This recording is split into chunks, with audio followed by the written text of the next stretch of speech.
নমস্কার। আজকে আমাদের সঙ্গে আছে শিবেন্দু ঘোষ মহাশয়। তো উনি রামকৃষ্ণ মিশনের প্রাক্তন ছাত্র প্লাস সরকারি আধিকারিকও। তো উনি আজকে আমাদেরকে ধ্যান সম্বন্ধে কিছু ধারণা দেবেন যে ধ্যান কী বা এটা কীভাবে করা উচিত। নমস্কার।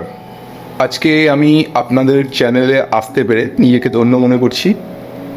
বেসিক্যালি ধ্যান সম্বন্ধে কিছু যদি বলা যায় তাহলে হয়তো সেটা সবার বোধগম্য নাও হতে পারে। খুব সহজে যদি বলতে হয় তাহলে বলতে হয় যে ধ্যান হচ্ছে কোনো একটা বিশেষ জিনিসের উপর ফোকাস, ধ্যান করা। তো এটাই একদম বেসিক কথা যদি বলা যায় তাহলে এটাই হচ্ছে ধ্যানের বেসিক কথা।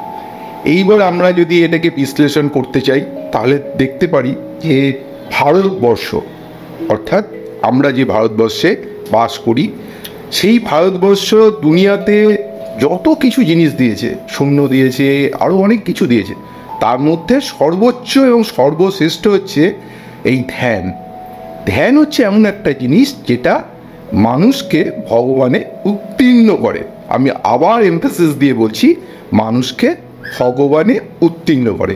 কাজেই ধ্যানটা সত্যিকারের একটি অসাধারণ বিষয়, যেটা আমাদের এই সনাতন ধর্ম বা আমাদের এই ভারতবর্ষ আজ থেকে প্রায় হাজার বছর আগে এটা আমাদের মধ্যে প্রচলিত করেছিলেন এবং একটা সায়েন্স হিসাবে প্রচলিত করেছে।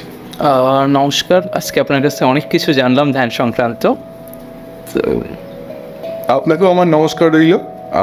আমি আপনাদের চ্যানেলে আসতে পেরে নিজেকে গর্বিত মনে করছি এবং আমিও পাবলিকের কাছে আমার যে রিসার্চই বলুন বা আমার যে বইগুলো আছে সেই বইগুলো এবং আমি কি করছি সেই বিষয় নিয়ে জানানো এবং সনাতন ধর্মে এত বড় একটা শক্তিশালী জিনিস যে ধ্যান, সেটা আমরা ভুলতে বসেছি। সেইগুলোর দিকে যদি আকর্ষণ করা যায় কিছু মানুষকে, তাহলে আমাদের মনে হয় যে আমরা আবার সেই ঈশ্বরের যে রাজ্য, সেই রাজ্যে প্রবেশ করতে পারবো।